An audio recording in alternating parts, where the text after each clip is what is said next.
Good afternoon, ladies and gentlemen. Thank you so much for the warm welcome. It's a pleasure to be here with you today. My name is Ray Obaigbo, your moderator for this session. This is Paving the Way, Empowering Women in Real Estate. And it's more than just a slogan. It is a performance strategy for an industry, that's the real estate industry, that is under stress, right?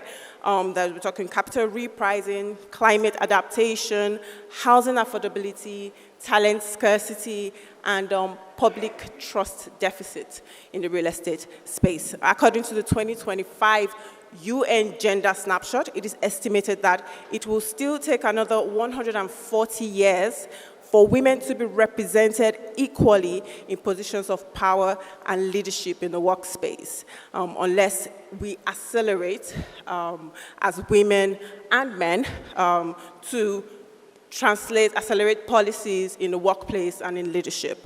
So among the UN Sustainable Development Goals, that's SDG, women's empowerment is primarily driven by SDG 5, gender equality, which aims to achieve gender equality and empowerment for all women and girls. So today's conversation is with two practitioners who work where institutional habits get challenged. That is Lourdes Perez, a principal of BCG, Boston Consulting Group, that's focused on cities, infrastructure, and real estate, and Inez Mateo, a partner and core member of BCG's real estate practice. She's also a parent of 4,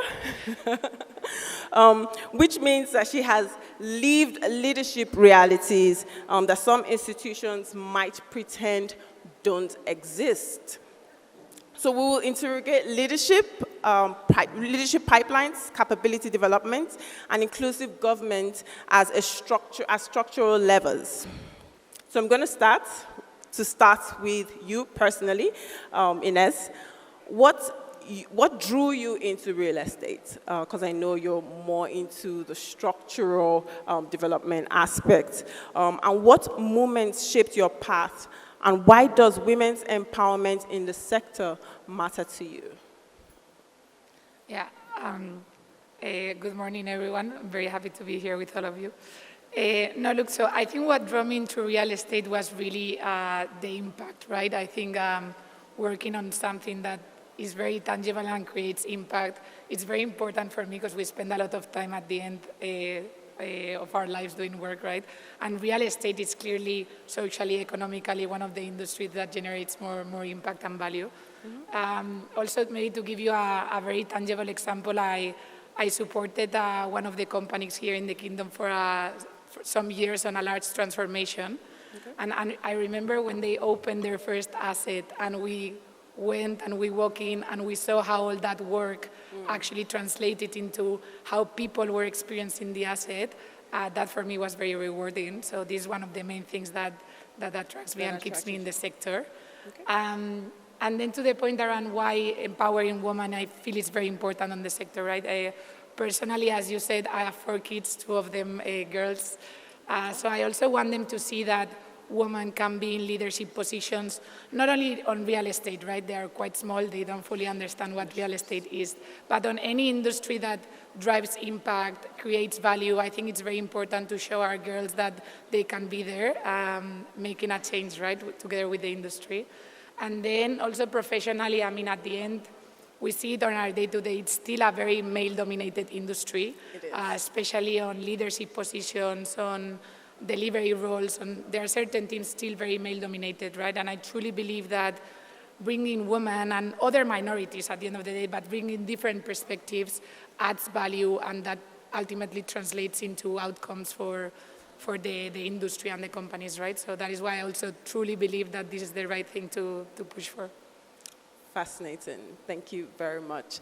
Lourdes, could you also share your insight on what inspired you in real estate? Of course. Hello, everyone. My trip to real estate was not linear. I touched in a lot of different sectors, and the thing that really called me to real estate was when I realized that the decisions that are taken at any level, at the government, at the board rooms, it really what shapes our life to life. Even if we don't realize it's what shapes our buildings, our cities, the places we spend time. So it has a real tangible effect on society and how we live our day-to-day. That's when I thought less as a sector and more about a responsibility on real estate. Is something that I can help shape, that I can have a real impact, and where I can feel proud of my work.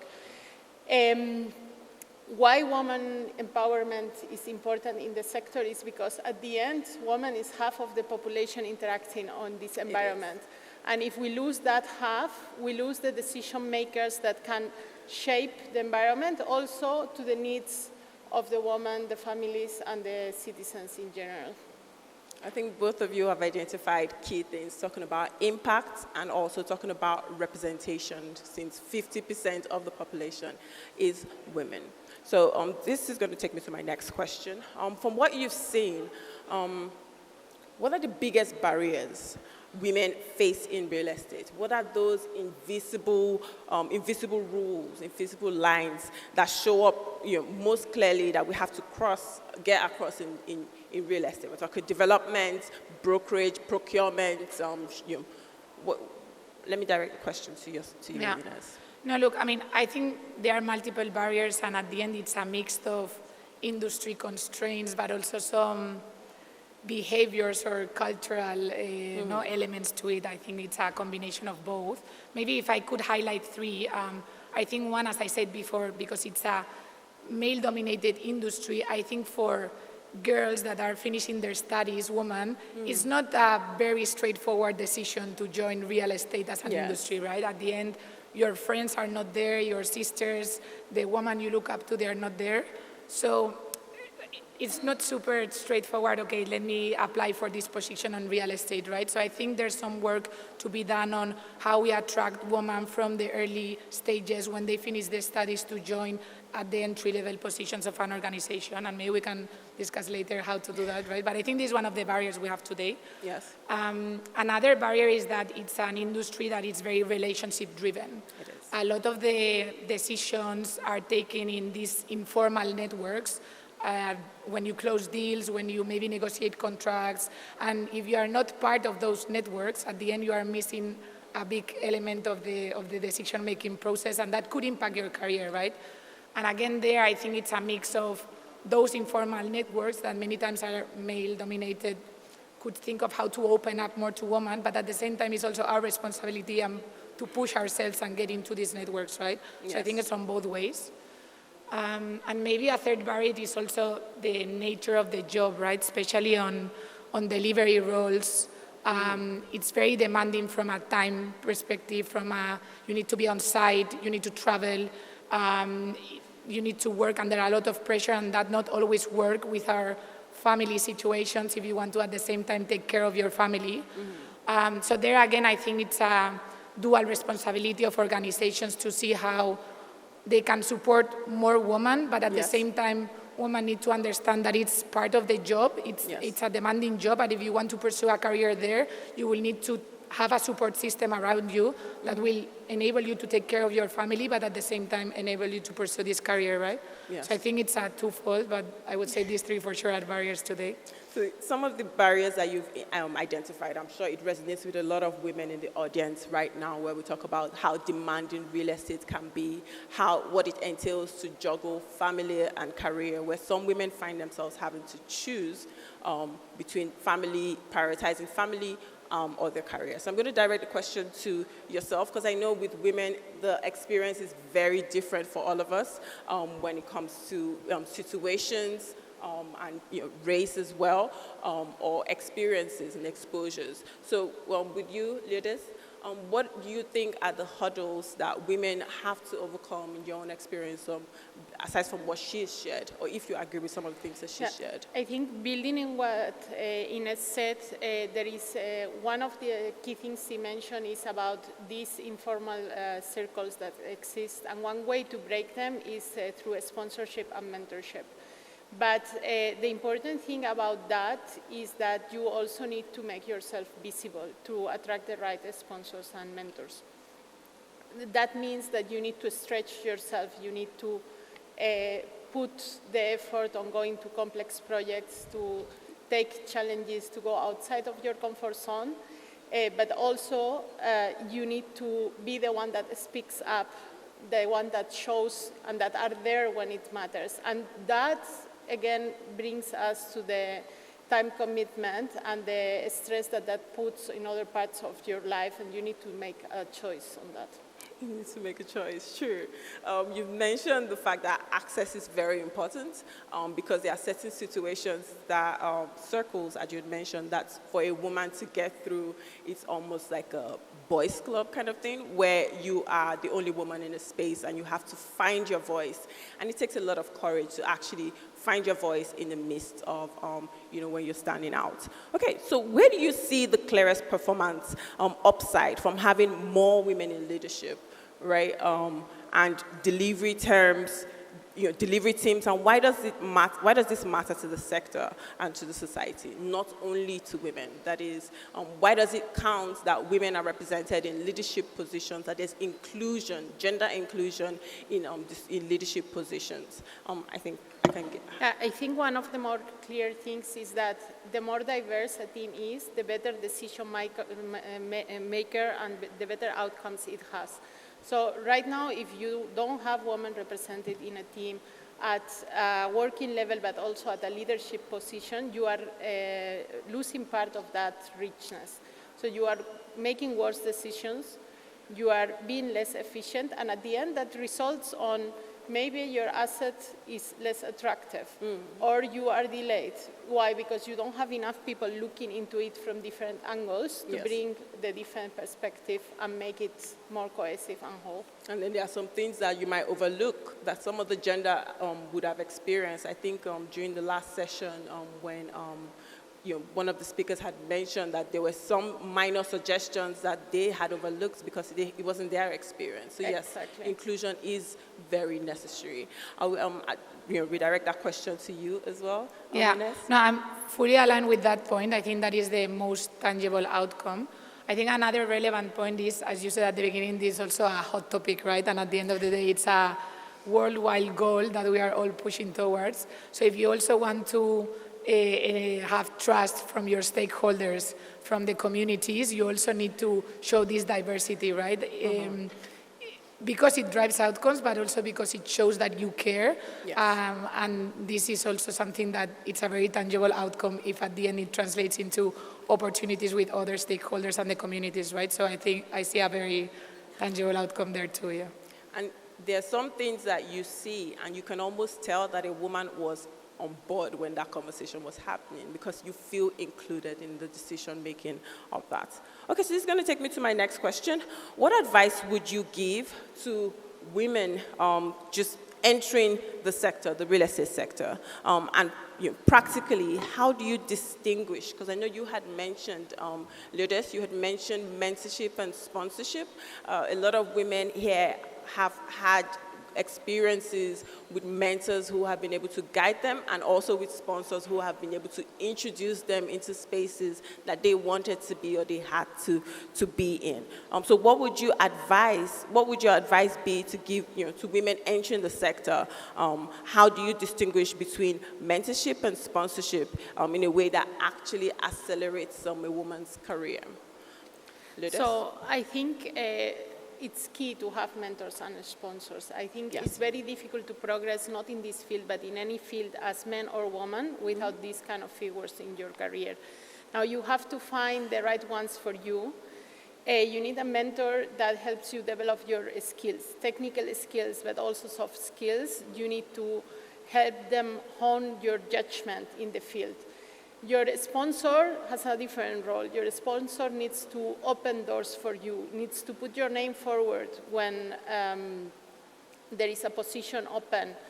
And there is also an important role for yourself. You need to make yourself that person, as we mentioned before, right? So altogether, I think is the key area for success. Okay. Ines, could you provide your answers? Yeah, I think also if I would have to give an advice to someone that is starting in the industry would be work on two things. One, build strong technical skills. From the beginning, pick a core topic, being development, project execution, asset management, and go deep into that because that will first help you build confidence and also your contribution will be very clear, right? So I think that will be the first advice that would be. But then also complement that with the soft skills to ensure that you are pushing for execution, right? I think at the end, if you want to go into more leadership roles, execution is key. And maybe some of these soft skills around communications, negotiations, stakeholder management, even working under pressure, sometimes they might be not super natural even for some women, but you can train on those, right? So identify the key skills, train them, and set up yourself for success when you join the real estate sector. And maybe one more thing that I think it's also sometimes things we do is don't shy out from the relevant discussions, the relevant positions. When you see an opportunity, embrace it, right? Because sometimes I feel we have this imposter syndrome and we are the ones that we ourselves say no to joining a key meeting or taking a core responsibility because we feel we are not capable. But there is where you will learn, where decisions will be made. So I think you need to also try to push yourselves and go into those when you have the opportunity. So you avoid closing yourself out by saying, oh, it might be no, when it may not be the situation. And I think that ties into your response with regards to sponsorship and mentorship, because mentorship would help with building soft skills, and sponsorship would often help when you want to build on the technical skills. Okay, so this will take us to the next question. Zooming into core delivery roles. If you want more women in these roles, what works best to attract and retain women? And what structural shifts needs to happen in operating models, model terms, that is processes, roles, tools, decision-making, decision rights, to make it stick? Yeah, I think this connects very well to the barrier I mentioned before, right? Like, again, because a lot of women doesn't see themselves represented in the industry, it's not their first choice when they finish their studies, it's not really a career option for them. So I think as part of this industry is their responsibility to try to hire these women. And for that, I think there are two things that are important. One, make sure that we are not biased. I think all of us, we are biased sometimes. So some self-reflection is also nice to have. Are you biased? Are you using different standards, or do you completely use the same standards for everyone, right? I think that's a self-reflection we can all do. But then what I will encourage the industry to do, those here in the room that have also power to hire these women, try to actively hire some women. And that doesn't mean, I'm not in favor of these quotas or targets, right? That doesn't mean hiring someone that is not capable. Of course, maintain your standards. But if you want to have a diverse team, you might need to go and try to find some woman that will fit. And that might require an extra effort at the beginning.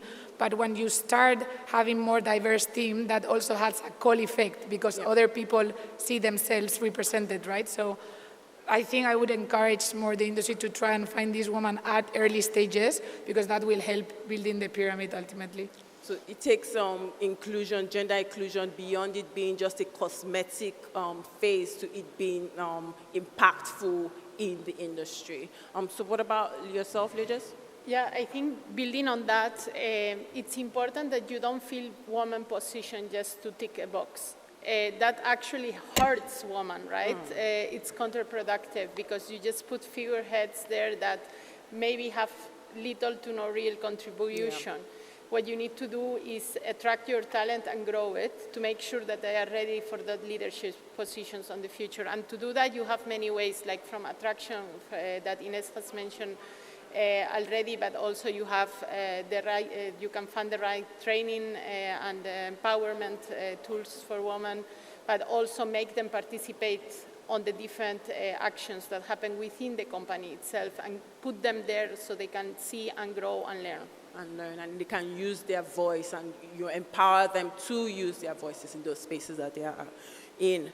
Now, fast forward into the future, right? Women have successfully entered the real estate sector, some sectors of the real estate space. How can women turn individual success into broader influence, right? And what does a credible capability pathway look like that helps the next generation? Because I'm going to address this question to you first, because you said you have 2 daughters.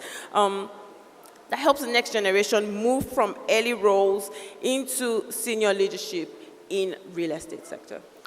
I mean, I think already if you have individual success and you have achieved a quite senior leadership position, making that visible already helps, right? Because again, when others will see you as a role model, they can see themselves represented, they believe they can get there, they see it as a career opportunity for them. So I think that it's a first starting point.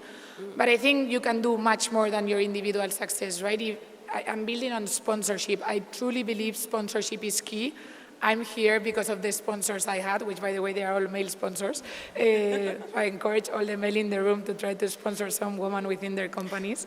But I truly believe that as a leader, you can sponsor, and again, that means backing up their names in meeting rooms, helping them grow, right? So that, I think, is how you can also contribute for more women to be in leadership positions on real estate beyond your individual success. Yeah. Fantastic. Yeah, I 100% agree with that.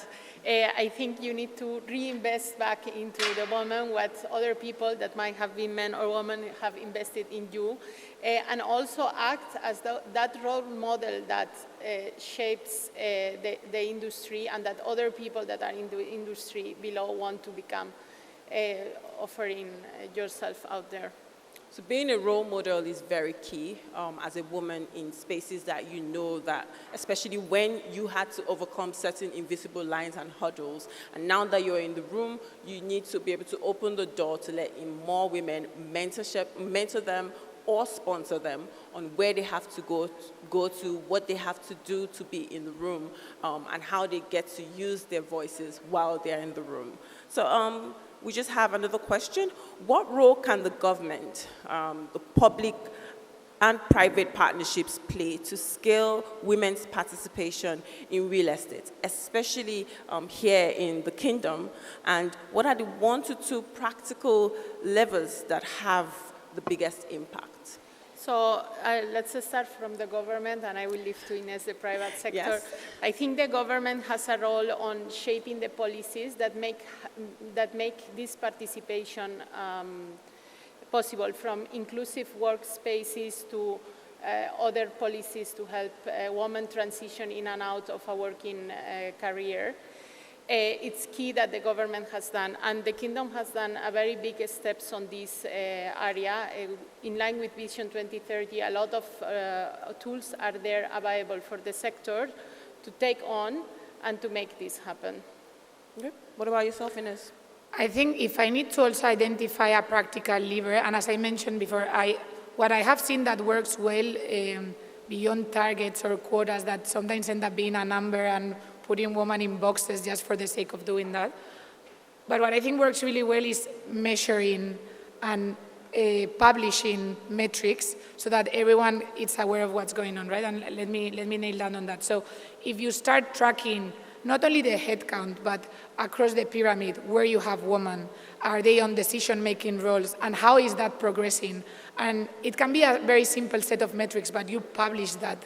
You make everyone kind of accountable, right? Because when a problem is visible, it's more difficult to ignore it. Mm-hmm. So I think it's really about being intentional. I think nowadays companies, they need to acknowledge that this is a challenge, and how they can support on this channel. It's also measuring this, making it public, and then being also truth about where is the data, where are the drop-offs, what matters, and then trying to address those. But I think at least by start measuring something and publishing, the problem becomes more visible, and we are also all more aware and making it our problem, right? I think that's important. Thank you very much. This session has been very insightful.